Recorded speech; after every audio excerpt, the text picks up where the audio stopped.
नमस्कार साथियों। उसने कहा था कहानी की क्लास में आपका स्वागत है। ये जो कहानी है वो यूजीसी नेट से लेकर असिस्टेंट प्रोफेसर और विभिन्न राज्यों की जो शिक्षकों की जो परीक्षा होती है, पात्रता और चयन परीक्षा, उसके सिलेबस में आपको ये कहानी दिख जाएगी। इसी से इस कहानी की जो महत्व है उसका पता लगता है।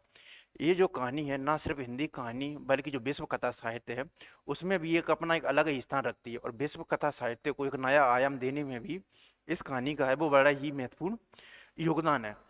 एक इस ये कहानी है वो ये जो कहानी है वो प्रेम, त्याग, करुणा, हास्य, इन सभी का जो मिला जुला रूप है वो आपको इस कहानी में है वो नजर आएगा।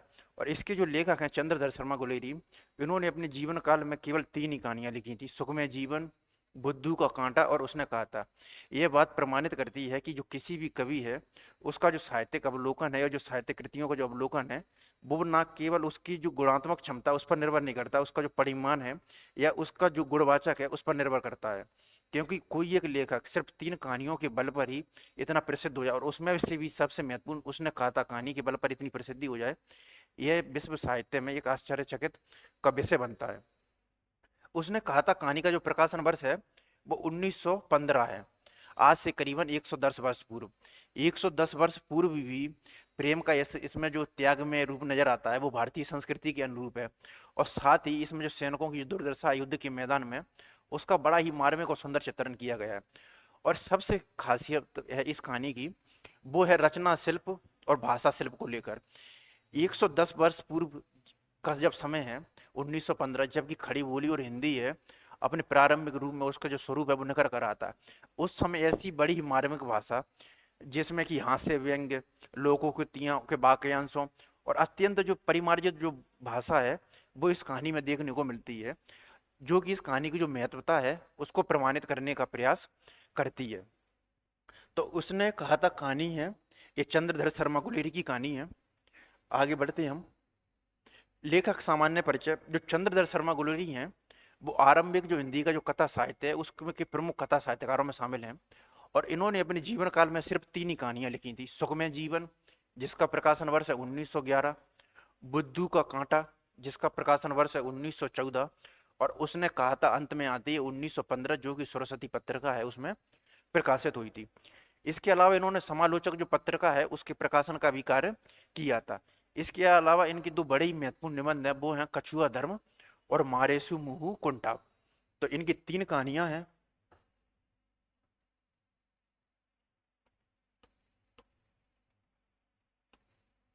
सुखमय जीवन, बुद्धू का काटा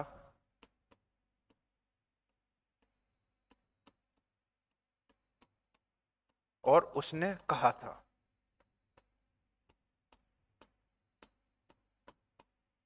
और अनेक बार यहाँ से प्रश्न भी पूछा गया क्योंकि जब भी हमारे पास 3 ऑप्शन होते हैं तो वहां से जो प्रश्न बनने की होती है वो सबसे उर्वर भूमि तैयार होती है। तो सुखमय जीवन है उसका प्रकाशन वर्ष है 1911, बुद्धू का काटा है 1914, और उसने कहा था ये 1915 सरस्वती पत्रिका में प्रकाशित हुई थी। इसके अलावा इन्होंने जो समालोचक पत्रिका है उसको संपादन भी किया था, समालोचक पत्रिका। तो समालोचक पत्रिका है उसके संपादन का कार्य भी चंद्रधर शर्मा गुलेरी ने किया था। इसके अलावा इनकी 2 बड़ी महत्वपूर्ण निबंध हैं वो है कछुआ धर्म और मारेसु मुहु कुंठा। ये जो कहानी की जो पृष्ठभूमि है, इस कहानी का जो प्रकाशन वर्ष है वो है 1915 में, और ये सरस्वती पत्रिका में प्रकाशित हुई थी। और ये जो कहानी है वो 5 भागों में विभाजित है। इस कहानी की 1915 में, चूंकि 1915 का जो काल है वो 1914 और 1918 में जो प्रथम विश्व युद्ध है उसके बीच का समय है। तो इसकी जो पृष्ठभूमि है वो है प्रथम विश्व युद्ध की पृष्ठभूमि। प्रथम विश्व युद्ध की पृष्ठभूमि पर यह कहानी है वो लिखी गई है। प्रथम विश्व युद्ध की पृष्ठभूमि पर। और यहां से कई बार प्रश्न भी आया हुआ है कि जो प्रथम विश्व युद्ध की पृष्ठभूमि पर है वो कहानी है वो कौन सी लिखी गई है। तो प्रथम विश्व युद्ध की जो पृष्ठभूमि है उस पर उसने कहा था कहानी लिखी गई है। और इसके अलावा उसने कहा था कहानी का जो पृष्ठभूमि है वो क्या है, तो वो है प्रथम विश्व युद्ध की पृष्ठभूमि पर यह कहानी है वो लिखित है।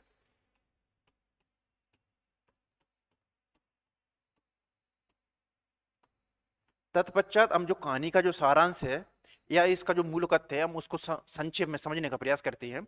ये जो कहानी है वो 5 भागों में विभाजित है। सर्वप्रथम ये ध्यान रखने की बात है, ये जो कहानी है वो 5 भाग हैं उसमें विभाजित है। इसका जो पहला भाग है, इसका जो पहला भाग है उसकी जो शुरुआत है वो अमृतसर के बाजार से होती है। अमृतसर के भीड़ बड़े माहौल और गहमागमी से होती है। भरे माहौल और गहमा गहमी से होती है।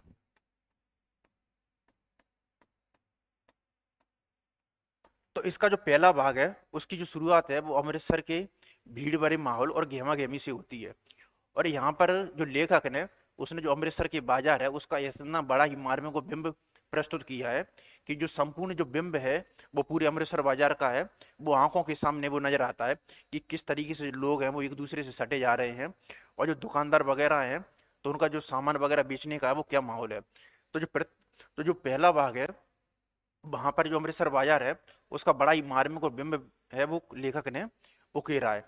और इसी जो बिंब भरे जो माहौल है जो बाजार है उसमें एक लड़का और लड़की आपस में मिलते हैं।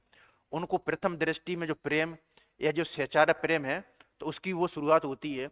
उस समय जो लड़का है उसकी उम्र होती है 12 वर्ष और लड़की है उसकी उम्र होती है 8 वर्ष। एक दो दो तीन बार वो जब लड़का लड़की आपस में मिलते हैं तो लड़का है वो उससे बार बार पूछता है तेरी कुड़माई हो गई है। और अंत में वो जो लड़की है वो अंत में जो लड़की है वो उसको बार बार धता दे के है वो चली जाती है। तो इसका जो पहला भाग है वो इतना ही है कि अमृतसर के जो बाजार है उसकी जो शुरुआत है उसका बड़ा ही बिंब प्रधान है वो उकेरा गया है। यहाँ पर एक लड़का और लड़की है वो आपस में मिलती हैं, उन दोनों के बीच में वार्तालाप होता है और उन दोनों के वार्तालाप से पता चलता है कि उनका जो घर है वो माझे और मगरे में है। उन दोनों जो लड़का और लड़की है उसका जो घर है वो माझे और मगरे में है। और ये यहीं से मिलते हैं और वो आपस में पूछते हैं कि तुम कहाँ पर आए हो, किस लिए आए हो, ये सब चर्चा होती है। फिर कहानी का जो पैटर्न है वो बदल जाता है। आपको जब पहली बार पढ़ोगे तो अचानक ही दूसरा और तीसरा जो चौथा भाग है वो अलग डायरेक्शन में चला जाता है।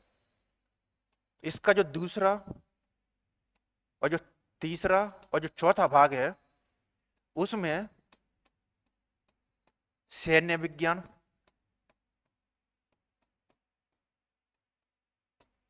युद्ध कला और सैनिक जीवन है उसका वर्णन किया गया है।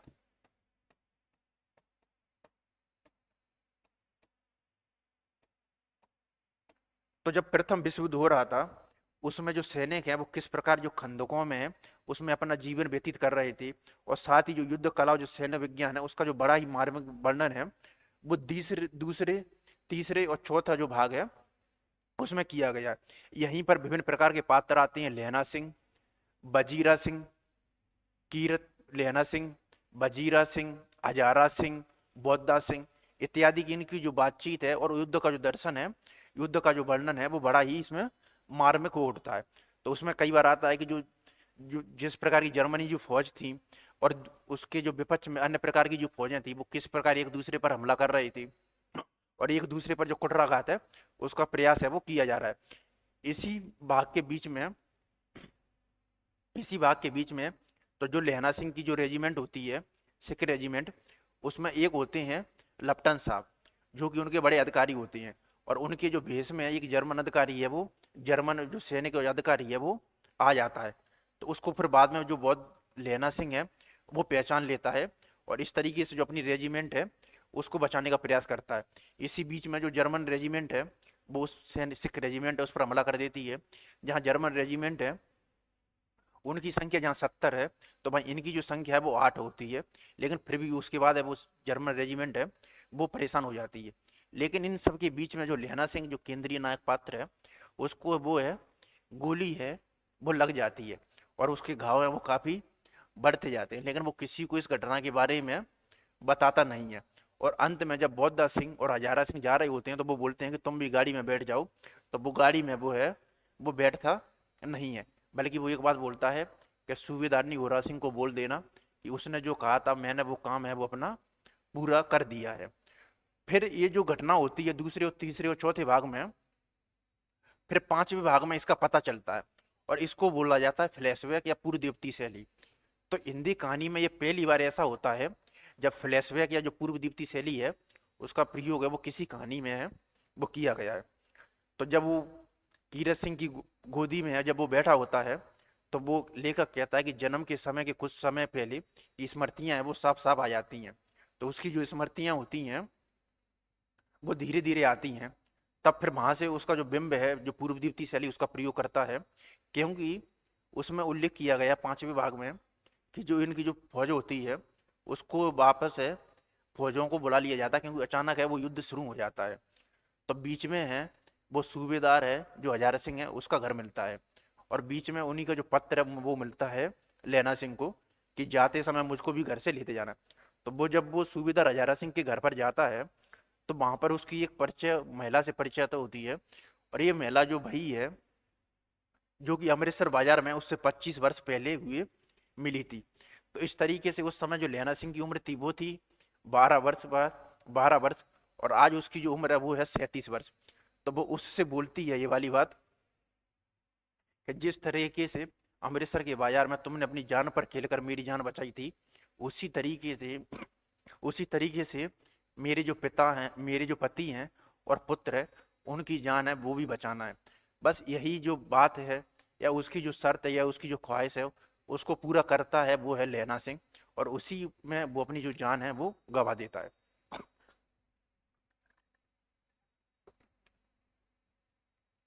कहानी का अंत है वो इस तरीके से होता है। फ्रांस और बेल्जियम 68वीं सूची मैदान में घावों से मरा नंबर 77 सिख राइफल्स जमादार लैना सिंह, और वो अपना जो प्राण है उसको त्याग देता है, क्योंकि उसने का जो प्रेम था बचपन का प्रेम था, उसने उससे कहा था कि मेरे जो पति है और जो बच्चे हैं उसकी रक्षा करना, उन्हीं दोनों की रक्षा में वो अपने जो प्राण है उसका जो है मृत्यु है वो हो जाती है। तो इसमें जो प्रेम का जो त्याग में है जो आदर्श जो चित्रण है वो है वो देखते ही मिलता है कि किस तरीके से जो प्रेम है जो बचपन का प्रेम है वो कभी उसको भूलता नहीं है, और उसकी ने कहा था उसके लिए ही वो अपने जो प्राण है उसको त्याग देता है। ये जो मूलतः वो कहानी है उसका सारांश, और पांचवा जो भाग है उसको हम फ्लैशबैक या पूर्व दीप्ति शैली है उसको बोल सकते हैं। तो इस तरीके से एक मोटा माटी जो कहानी का जो मूल सारांश है या वो कथ्य है वो है। इसकी जो पृष्ठभूमि है वो जब भी कोई कहानी होती है तो उसके जो प्रश्न बनने की जो सबसे ज्यादा संभावना होती है वो होती है कहानियों के पात्र से, क्योंकि जो कहानियों के पात्र से है उससे जो प्रश्न है वो पूछने की प्रवृत्ति है वो अधिकतर मात्रा में होती है। और आप जब पीवाईक्यू देखोगे तो वहां से कहानियों से वो अधिकतर है वो पात्र है वो पूछने की प्रश्न है वो जो होता है। अगर हम इसके कहानियों के पात्र हैं उसको हम दो भागों में डिवाइड कर सकते हैं। एक है मुख्य पात्र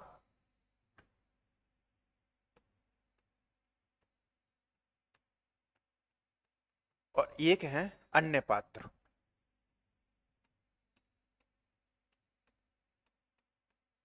अगर हम मुख्य पात्रों की चर्चा करें तो उसमें जो सबसे मुख्य पात्र है वो है लहना सिंह, जो कि केंद्रीय नायक भी है। और संपूर्ण जो कहानी है वो इसी की व्यक्तित्व है, इसी के जो त्याग और प्रेम है उसके इर्द गिर्द आती है। फिर है सूबेदारनी जो कि इसकी प्रेमिका रहती है, सूबेदारनी होरा, इसका जो नाम होता है वो है होरा। फिर है सूबेदार हजारा सिंह, ये दोनों पति पत्नी होती हैं, सूबेदार हजारा सिंह। अंत में इन दोनों का पुत्र होता है बौद्धा सिंह।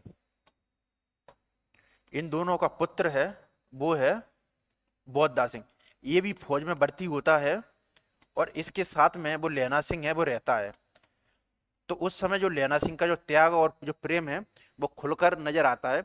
वो उसके बदले में बौद्धा सिंह के बदले वो रात में पहरा देता है, और अपना जो सब कुछ जो कपड़े पहनने वगैरह के होते हैं वो भी वो बौद्धा सिंह को देता है, दे देता है, और खुद है वो रात में वो पूरी तरह ठिठुरता रहता है। अन्य अगर हम पात्रों की चर्चा करें तो उसमें एक बड़ा ही महत्वपूर्ण पात्र है वो है, एक तो है कीरत सिंह जो कि लहना सिंह का है वो भाई है। फिर है बजीरा सिंह, यह है एक तरह से जो विदूषक होता है उसकी भूमिका है वो निभाता है। तो ये प्रश्न भी आ सकता है कि उसने कहा था कहानी में जो विदूषक है उसकी भूमिका कौन निभाता है, वो है बजीरा सिंह। और कहानी के जो अंत में है उसकी जो गोदी पर जो लेटा हुआ जो वार्तालाप होता है वो बजीरा सिंह और लैना सिंह के माध्यम से ही होता है। एक है पोलहू राम, जो कि डाक पत्र वाला जो व्यक्ति है होता है वो होता है। और अंत में है लप्टन साहब, इसी का जो वेश धारण है वो करके है वो जर्मन आ जाता है। और लप्टन साहब है वो 5 वर्ष से उसके रेजिमेंट के अधिकारी हैं। तो कीरत सिंह भाई, बजीरा सिंह विदूषक हैं। ये जो सभी जो पात्र हैं वो इसमें है वो रहते हैं। इसके अलावा अतर सिंह है वो मामा है। अतर सिंह भी एक पात्र है और अतर सिंह है वो मामा है। ये सामान्यतः जो सभी मुख्य और जो गौण पात्र हैं वो उसने कहा कहानी में नजर आएंगे। लहना सिंह, सूबेदार निहोरा, सूबेदार अजारा सिंह, बौद्धा, कीरत सिंह, अतर सिंह, बजीरा सिंह और पोलूराम। इस कहानी की जो अगर प्रमुख अगर हम विशेषता अगर देखने का प्रयास करें तो इसकी जो सबसे महत्वपूर्ण जो विशेषता है वो है फ्लैशबैक या पूर्व दीप्ति शैली। इसकी जो सबसे महत्वपूर्ण विशेषता नजर आएगी वो आएगी फ्लैशबैक या पूर्व दीप्ति शैली। तो इसकी जो सबसे महत्वपूर्ण विशेषता है वो नजर आती है फ्लैशबैक या पूर्व दीप्ति शैली, हम उसको बोलते हैं। इससे कई बार प्रश्न भी आया कि फ्लैशबैक या पूर्व दीप्ति शैली है उसका प्रयोग है वो कौन सी कहानी में किया गया, तो वो आता है उसने कहा था कहानी में। इसकी जो अन्य विशेषताएं उसमें एक तो है त्याग में प्रेम, त्याग, प्रेम, हास, और इसमें जो करुणा है उन सभी का है वो सामंजस्य वो नजर आएगा।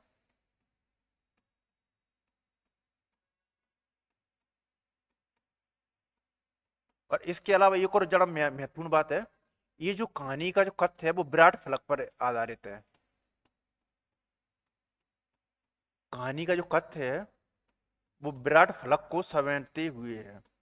विराटता को, कहानी का जो कथ्य है वो विराटता है उसको समेटे हुए, क्योंकि इसमें ना सिर्फ जो कहानी जो लहना सिंह है उसके त्याग प्रेम के साथ ही सैनिकों की दुर्दशा और जो लोक जीवन है, लोक संस्कृति है, या जो आसपास का माहौल है, एक स्त्री है, एक स्त्री का अपने पति पति और पुत्र की क्या भूमिका होती है उसके जीवन में, और वो किस तरीके से जो प्राणों की रक्षा उसकी जो शर्त है वो लहना सिंह के माध्यम से वो करती है, और एक जो दोस्त और जो भाई है उसका क्या किरदार है, इन सभी जो विराट फलक है वो कहानी में आपको वो नजर आएंगे। तो त्याग प्रेम हास और करुणा के सामंजस्य के साथ ही फ्लैशबैक और पूर्व दीप्ति शैली इसमें नजर आई। और एक और अन्य महत्वपूर्ण विशेषता है वो है इसकी भाषा शैली और रचना शिल्प। भाषा शैली और रचना शिल्प।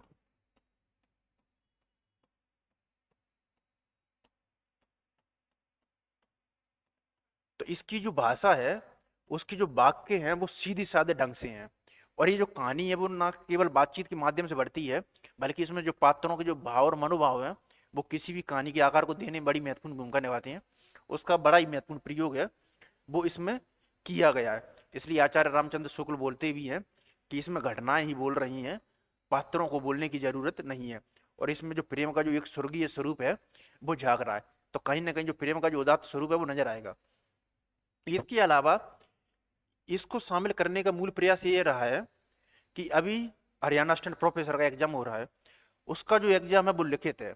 इसके अलावा कई राज्यों के जो असिस्टेंट प्रोफेसर के एग्जाम है भविष्य में लिखित होने वाले हैं। तो वहां पर जो आपकी जो उत्तर लेखन जो शैली है के साथ में आपके जो फैक्ट्स हैं वो तो होने ही चाहिए ऑब्जेक्टिव एग्जाम के लिए, लेकिन साथ में आपका जो संपूर्ण जो अप्रोच है ना वो भी नजर आना चाहिए कि उसने कहा था कहानी की जो विशेषता है वो क्या है, या उसका जो मूल कथ्य है वो भाषा शैली है और रचना शिल्प पर उत्तर लिखे।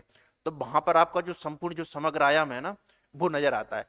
इसलिए इसको जो शामिल किया गया वो इसलिए किया गया है कि वहां पर जो आपका जो ओवरऑल डेवलपमेंट है उसका प्रयास किया गया। अब अगर हम महत्वपूर्ण तथ्यों की चर्चा करें तो इसमें जो सबसे एक महत्वपूर्ण तथ्य ये है कि जो लड़का और लड़की है उनका दोनों का जो घर है वो मजरे और मगरे में है। इसके अलावा कहानी में एक जगह जिक्र आता है कि लड़ाई के समय चांद निकल आया था, और चांद चांद निकल आया था और चांद ऐसा था, ऐसा प्रकाश जैसे संस्कृत कवियों का दिया हुआ 6 नाम है, 6 ही नाम है वो आता है।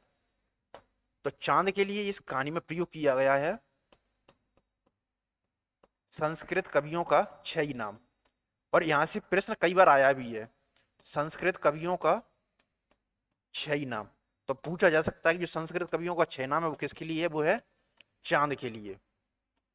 और इसके अलावा हवा है वो इस तरीके से चल रही थी जिसे बाणभट्ट की भाषा में दंत बीनोपदशाचार्य बोला जाता है।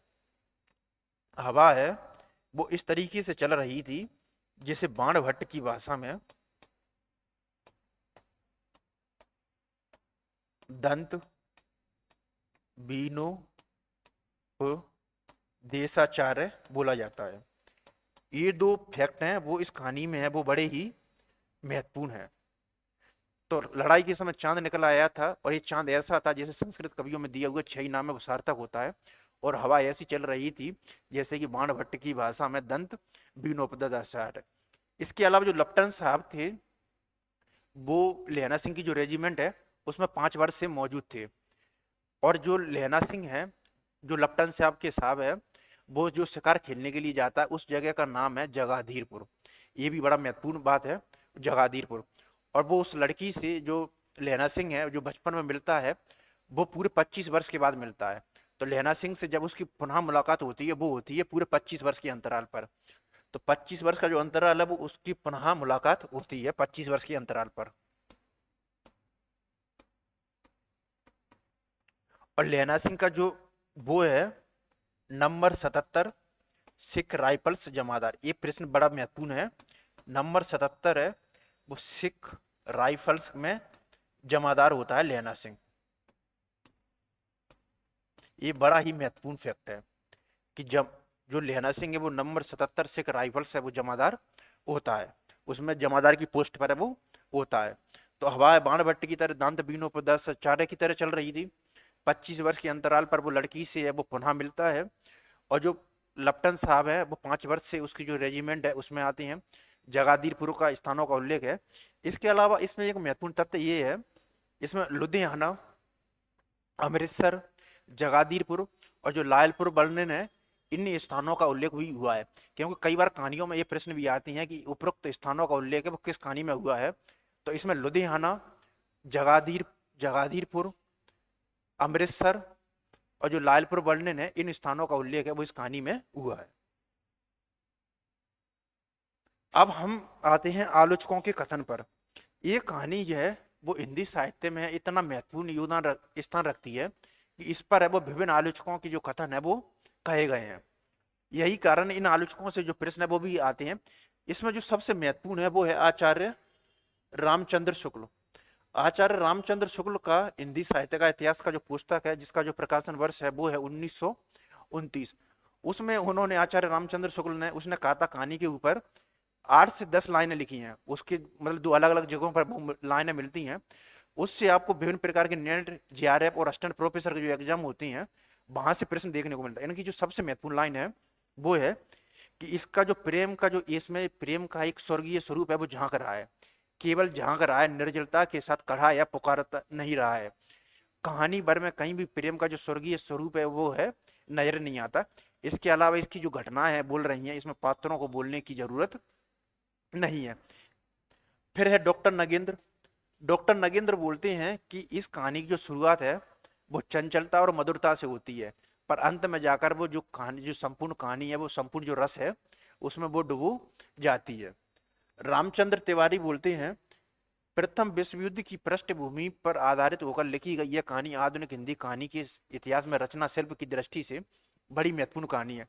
और आधुनिक हिंदी कहानी का जो आरंभ है वो उसने कहा था कहानी से ही माना जाना चाहिए। तो ये बड़ी महत्वपूर्ण बात उन्होंने बोली है कि प्रथम विश्व युद्ध की पृष्ठभूमि पर लिखी गई यह कहानी आधुनिक हिंदी साहित्य में रचना शिल्प की दृष्टि से बड़ा महत्वपूर्ण स्थान रखती है और आधुनिक हिंदी कहानी का आरंभ है वो यहीं से मानना चाहिए। तो आलोचकों के जो कथन है मैं उसको स्लाइड पे लेके आया भी हूं। आचार्य रामचंद्र शुक्ल ने इसके बारे में बोला है,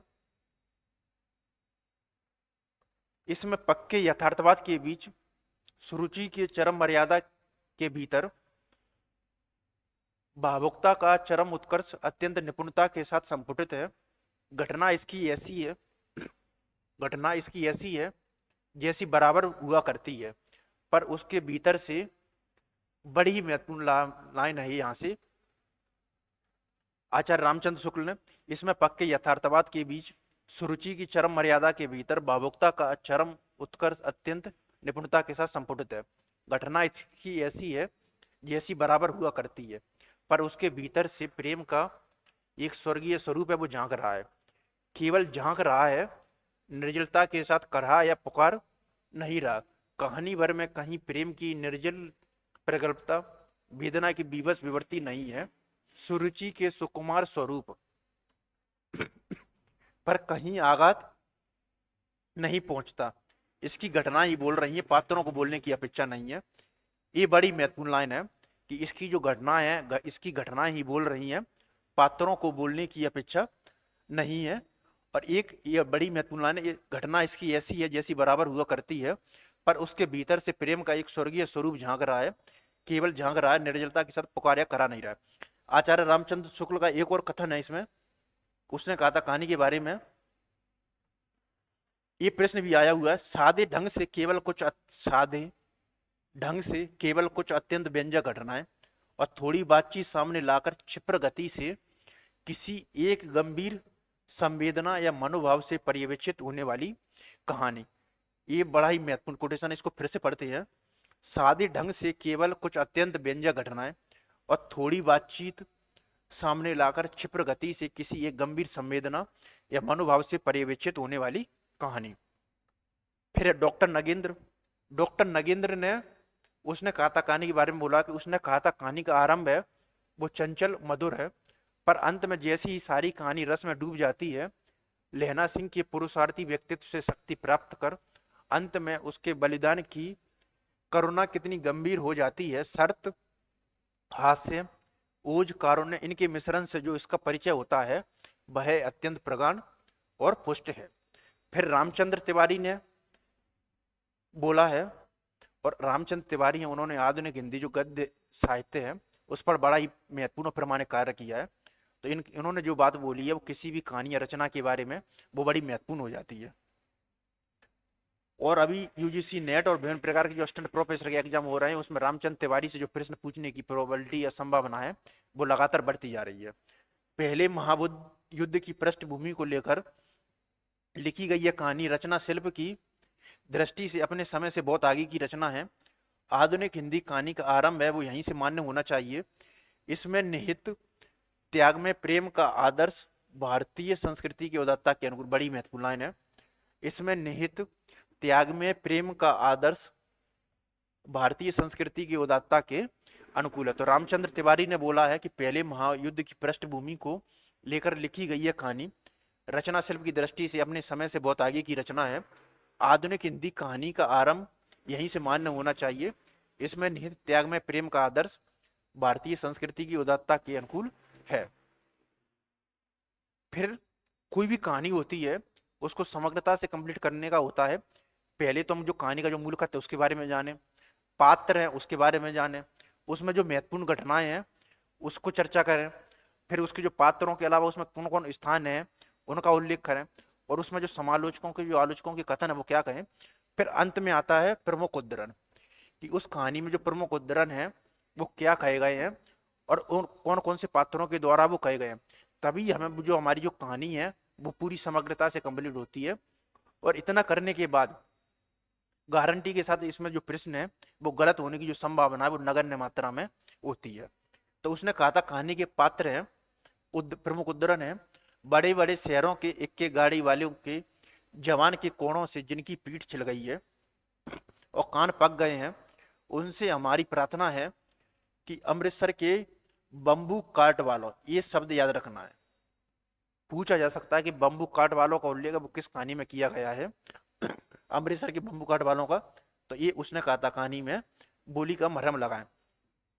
ये जो उद्धरण है वो कहानी की शुरुआत में आता है जो कि पहला भाग है। तो उसमें जो देसी भाषा है उसके साथ ही जो अमृतसर की जो गहमा गहमी है और जो भीड़ भरा माहौल है उसका बड़ा बिंबात्मक जो प्रदर्शन है वो कहानी की शुरुआत में किया गया है। उसका एक नमूना यह है।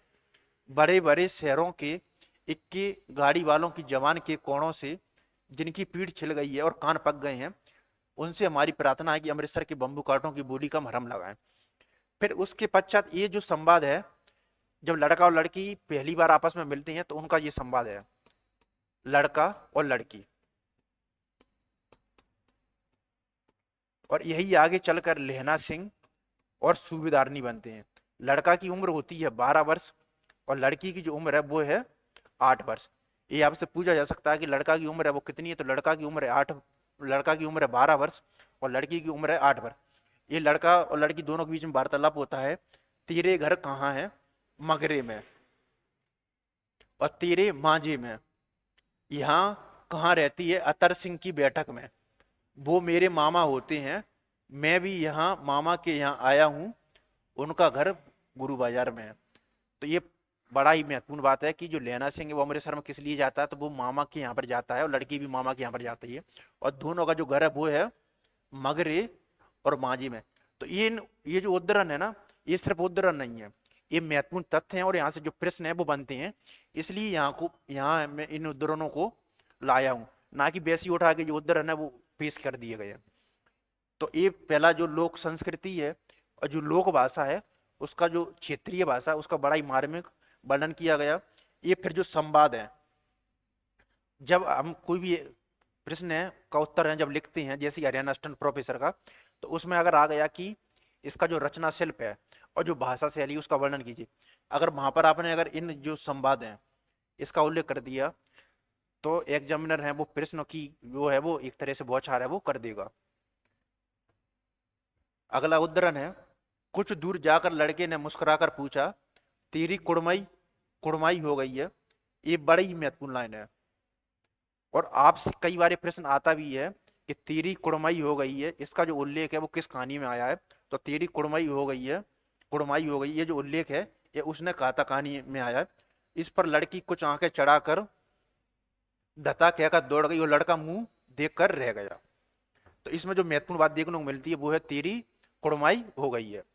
फिर आता है यह एक प्रकार का जो लोकगीत है या लोक संगीत है उसका है, उसको यहाँ पर वो आता है कहानी में जिक्र। जब वो खंदकों में रहते हैं सैनिक, लहना सिंह, बजीरा सिंह और जो बौद्धा सिंह है और सूबेदार हजारा सिंह है, तो कहानी का जो वातावरण है वो काफी गंभीर हो जाता है। तो जाहिर सी बात है वातावरण गंभीर हो गया है तो उसमें जो हंसी मजाक उसका भी पुट किया जाएगा। तो जो पलटन का जो विदूषक होता है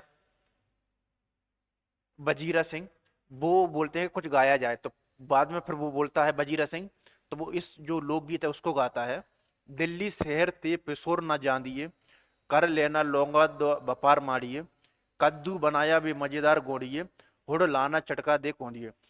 यूजीसी नोट नेट का जैसा पैटर्न बदल रहा है उसमें कोई ना कोई कहानियों के बीच में जो लोकगीत है उसको दे दिया जाता है और फिर पूछा जाता है कि ये कौन सी कहानियों से आया है। और इसके अलावा इसमें एक और महत्वपूर्ण बात आती है कि इसमें जो दिल्ली शहर है उसका भी उल्लेख आता है। इसके पहले मैंने आपसे लुधियाना, अमृतसर और लालपुर जो वर्णित क्षेत्र है जगहदारी है उन स्थानों का उल्लेख किया था, यहाँ पर एक और स्थान जुड़ जाता है वो है दिल्ली शहर। और ये जो लोकगीत या जो वो गाना है जो सॉन्ग है उसको वो गाते हैं, ये भी बड़ा याद रखने वाली बात है। और यहाँ से प्रश्न है, अभी तक पूछा नहीं गया लेकिन भविष्य में यहाँ से प्रश्न बनने की सबसे ज्यादा संभावना है। तो ये जो है जो गीत है वो इसमें आया, दिल्ली शहर ते पिसोर न जांदिए, कर लेना लौंगा द बपार मारिए, कद्दू बनाया व मजेदार गोड़िए, हुड़ लाना चटका कदियो जिस तरीके से लाल पान की बेगम में कई प्रकार के लोकगीत आते हैं, सजन व बैरी हो गया, तो जैसे उससे जो लोकगीतों से प्रश्न पूछे जाते हैं वो यहाँ से भी पूछे जा सकते हैं। या फिर जो लाल पान की बेगम में गीत आता है, मोरी मुरलिया, या फिर चंदा की चांदनी। फिर है 8 नहीं 10 लाख एक एक अकालिया सिख 1.25 लाख के बराबर होता है, ये कथन है लहना सिंह का, बड़ा ही महत्वपूर्ण कथन है कि जब जर्मन टोली आती है तो उनकी संख्या होती है 70 और जो सिख बचते हैं वो बचते हैं 8। तब लहना सिंह बोलता है कि 8 नहीं 10 लाख एक एक अकाली जो सिख है वो 1.25 लाख के बराबर होता है। लड़ाई के समय चांद निकल आया था, मैंने आपको कहानी की शुरुआत में चर्चा की थी, लड़ाई के समय चांद निकल आया था, ऐसा चांद जिसके प्रकाश से संस्कृत कवियों का दिया हुआ जो छई है आपको यह याद रखना है। ये प्रश्न पूछा जा, छई नाम सार्थक और हवा ऐसी चल रही थी जिसे बाणभट्ट की भाषा में दंत बीनोपदेशाचार्य बोला जाता है। तो लड़ाई के समय चांद निकल आया, तो चांद के लिए छई शब्द का प्रयोग किया गया है, और हवा के लिए बाणभट्ट की भाषा में दंत बीनोपदेशाचार्य का। मैं पादा बन गया हूं, मैं पादा बन गया हूं, करो जर्मनी के बादशाह का तर्पण। ये जो कथन है वो पलटन के विदूषक वजीरा सिंह का कथन है। ये भी बड़ा ही महत्वपूर्ण कथन है, और यहाँ से इस जो कथन से प्रश्न है वो बनते भी हैं और आगे भी बनते रहे हैं। मैं पादा बन गया हूं, करो जर्मनी के बादशाह का तर्पण वजीरा सिंह। फिर 25 वर्ष वो बीत जाते हैं, जब लड़का लड़की शुरू कहानी के पहले भाग में मिलती है। फिर जब 5वें भाग में स्मृति आती है, तो 25 वर्ष बाद फिर वो लैना सिंह और सूबेदार नहीं हो रहा है, उसकी मुलाकात होती है। अब जो लैना सिंह है वो 25 वर्ष बाद 70 राइफल्स में जमादार हो गया, और उस 8 वर्ष की कन्या का उसे ध्यान नहीं रहा है। ये बड़ी इंटरेस्टिंग और महत्वपूर्ण बात है कि उसे बचपन में एक जो लड़की है वो मिलती है, उसे प्रथम दृष्टि से प्रेम हो जाता है, और साचार्य मूलक जो साथ रहने वाला वो प्रेम हो जाता है। 25 वर्षों तक उसको ध्यान भी नहीं रहता है। 25 वर्ष बाद वो जो लड़की है उसकी फिर से उसकी मुलाकात होती है, और वो बोलती है कि तुमने मेरी बचपन में रहकर अपनी जान खेलकर मेरी जान बचाई थी, अब मैं तुमसे फिर एक बार वादा मांगती हूँ कि तुम मेरे जो पति और जो पिता, मेरे जो पति और जो बेटा है और उसकी रक्षा करना। मतलब कि बचपन का जो प्रेम है उसकी खातिर और उसकी शर्त को कहने पर उसने कहा था, उसके लिए वो अपने जो प्राण है वो भी त्याग देता है। बड़ी महत्वपूर्ण बात है ये। और अंत में कहानी का जो अंत है वो इन पंक्तियों से होता है। फ्रांस और बेल्जियम 68वीं सूची मैदान में घावों से मरा, नंबर 77 सिख राइफल्स लहना सिंह। और अंत में जो लहना सिंह की जो मृत्यु है वो घावों से हो जाती है। बड़ी महत्वपूर्ण पंक्ति है, जो कहानी का जो अंत है वो इसी पंक्ति से होता है। फ्रांस और बेल्जियम 68वीं सूची मैदान में घावों से मरा, नंबर 77 सिख राइफल्स जमादार लहना सिंह। तो यहाँ पर जो हमने जो प्रमुख जो महत्वपूर्ण जो उद्धरण है वो कंप्लीट कर लिए हैं। अब हमने जो कहानी है उसका जो संपूर्ण जो विश्लेषण है वो कर लिया है, जिसमें हमने पात्र, घटनाएं, समालोचकों के कथन, प्रमुख उद्धरण, उन सब की चर्चा कर ली है। लेकिन हमारा टॉपिक है वो तब तक कंप्लीट नहीं होता है जब तक हम उसकी जो एमसीक्यू है या जो पीवाईक्यू है उसको सोल्व ना करें। तो यहाँ पर मैंने 4 प्रश्न वो लिए हुए हैं जो कि यूजीसी नेट असिस्टेंट प्रोफेसर उसके एग्जाम में आए हुए हैं। तो वहां से आपको जो प्रश्न है उसको जो सोल्व है और जो कहानी जो पढ़ने का वो आइडिया है वो लग जाएगा। रामचंद्र शुक्ल ने, मैंने आलोचकों के कथन में रामचंद्र शुक्ल का जो कथन है मैंने आपको मेंशन भी किया था कि उससे हमेशा क्वेश्चन है वो प्रश्न है वो पूछे जा सकते हैं, पूछे जाते हैं। रामचंद्र शुक्ल ने उसने कहा था कहानी के बारे में लिखा है, और ये सभी की सभी पीवाईक्यू हैं यूजीसी नेट और असिस्टेंट प्रोफेसर के। ऐसा नहीं है कि मैं इनको अपने मन से बना के ले आया हूँ। ये कहानियां जीवन के बड़े मार्मिक रूप में होती थी, ये कहानियां बड़े जीवन के बड़े मार्मिक रूप में होती थी। इससे पिछली स्लाइड में रामचंद्र शुक्ल की जो जितने भी कथन थे उसने कहा था कहानी के बारे में, उसकी चर्चा की थी, उसमें इस कथन का कहीं पर भी जिक्र नहीं है। उसमें भीतर से प्रेम का एक स्वर्गीय स्वरूप झांक रहा है। बिल्कुल इसमें बिल्कुल ये बात है जो रामचंद्र शुक्ल है उन्होंने बोली है कि उसमें भीतर से प्रेम का एक स्वर्गीय स्वरूप झांक रहा है। दूसरी कोटि की कहानियों में एक बड़ा भारी भेद है। एक कथन कहीं पर भी आचार्य रामचंद्र शुक्ल का नजर नहीं आएगा। इसकी घटनाएं ही बोल रही है, पात्रों को बोलने की अपेक्षा नहीं है। ये भी कथन है, मैंने आपसे जब रामचंद्र शुक्ल के कोटेशन को पढ़ा था बोला भी था ये कथन है बड़ा महत्वपूर्ण है। तो सेकंड और जो फोर्थ है वो आंसर है वो सही होगा, सी। तो रामचंद्र शुक्ल पर एक कथन है जो उसने कहा था कहानी के बारे में आया हुआ है। फिर है पृष्ठभूमि पर कि प्रथम विश्व युद्ध की जो पृष्ठभूमि है उस पर जो रचित कहानी है वो कौन सी है। तो जो प्रथम विश्व युद्ध की जो पृष्ठभूमि है उस पर रचित जो कहानी है वो है, उसने कहा था, और ये जो कहानी है वो 1915 में सरस्वती पत्रिका में प्रकाशित हुई थी, और ये जो कहानी है वो 5 भाग है उसमें विभाजित है। और 1914 से 1918 तक जो प्रथम विश्व युद्ध वो चल भी रहा था। इसके अलावा जो सिक्का बदल गया, ये कहानी तो आजादी की जो विभीषिका है, जो सांप्रदायिकता का जो माहौल है उस पर आधारित है। और ये जो सिक्का बदल गया कहानी है वो कृष्णा सोपती की कहानी है। परिंदे ये निर्मल वर्मा की कहानी है जो मध्य वर्गीय जीवन के विसंगति बोध, हताश और निराश नायकों की जो कथा है उस पर आधारित है। और अमृतसर आ गया ये कहानी है भीष्म साहनी की। इसमें जब भारत को आज़ादी मिल रही थी तो उस समय का किस प्रकार का जो सांप्रदायिक और तनावपूर्ण माहौल है उसको एक रेलगाड़ी के जो डिब्बे के माध्यम से है उसको चित्रित किया गया है। तो प्रथम विश्व युद्ध की पृष्ठभूमि पर रचित कहानी है वो है उसने कहा था। अगला प्रश्न है, सादे ढंग से केवल कुछ अत्यंत व्यंजक घटनाएं और थोड़ी बातचीत सामने लाकर क्षिप्र गति से किसी एक गंभीर संवेदना या मनोभाव से परिवेशित होने वाली यह कथन आचार्य रामचंद्र शुक्ल ने किस कहानी के संदर्भ, अब आप देखिए कि आचार्य रामचंद्र शुक्ल की कथन है उसने कहा था कहानी के बारे में कितनी महत्वपूर्ण है वो हो जाते हैं। तो सादे ढंग से केवल कुछ अत्यंत व्यंजक घटनाएं और थोड़ी बातचीत सामने लाकर क्षिप्र गति से किसी एक गंभीर संवेदन या मनोभाव से परिवेशित एक कथन आचार्य रामचंद्र शुक्ल ने किस कहानी के बारे में कहा, उसने कहा था। तो आचार्य रामचंद्र शुक्ल के दो स्टेटमेंट है वो हिंदी साहित्य के इतिहास में दिए गए, उसने कहा था कहानी के बारे में। तो पहला स्टेटमेंट वो था जिससे पिछला प्रश्न आया था, और अगला स्टेटमेंट है उससे जो प्रश्न बना वो है उसने कहा था। और मैं आपको जो स्टेटमेंट है वो आचार्य रामचंद्र शुक्ल के फिर एक बार फिर से दिखा देता हूँ। ये देखिए आचार्य रामचंद्र शुक्ल, तो ये जो कोटेशन जो प्रश्न है वो इस कोटेशन से बना है। सादे ढंग से केवल कुछ अत्यंत व्यंजक घटनाएं और थोड़ी बातचीत सामने लाकर क्षिप्र गति से किसी एक गंभीर संवेदना या मनोभाव से परिवेशित होने वाली कहानी।